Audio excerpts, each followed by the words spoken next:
If one day sports car makers Lotus built an affordable family hatchback, what kind of car would it be? Proton's Gen-2 is an intriguing glimpse into the answer to that question. The Malaysian maker owns the Norfolk manufacturer and leaned on them heavily in the development of this car. Sure enough, the result offers styling and handling that in true Lotus tradition depart from the class norm. The fortunes of Proton in the UK have had a lot to do with the fortunes of the car we're looking at here, the Gen-2. Now, the Lotus link with the company might be fun for journalists like me to talk about, but what buyers at the budget end of the family hatchback spectrum really care about are more prosaic things like better quality, superior warranty packages, high equipment, low running costs and even lower prices. With the Gen-2, Proton aimed to provide all these things with innovative design and an extra dose of desirability. The package of trim changes to the model we're looking at here aim to further build on those virtues. Though Lotus's input has brought sharp handling to this Proton, this overall isn't a cutting-edge driving experience, but then you wouldn't expect that for this kind of money. There are only two engines available, 1.3 and 1.6 litres in size, and neither of them are bad units.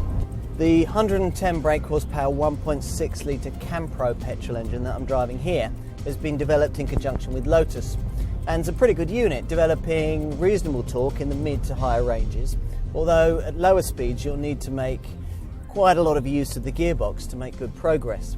Now that's not necessarily a problem, as the gearbox is a pretty slick unit. The 1.6 litre Gen-2 makes rest to 60 in 12.6 seconds on the way to a maximum speed of 118 miles an hour. The Gen-2's trademark seats with their integrated head restraints remain, as do these vertically stacked ventilation controls with their rather fetching metallic finish. There's a darker finish too for the top of the dashboard, the door trim inserts, and you can specify this rather nice leather facing for the seats.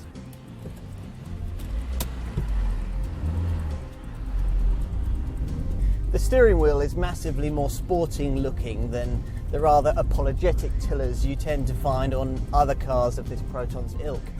Now, everywhere you look there are other nice design touches, like this rather unorthodox handbrake grip, the semicircular door pulls, even the nice metallic finish for some of the controls.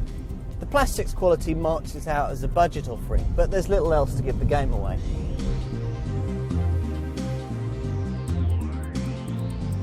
Prices start from around £8,000.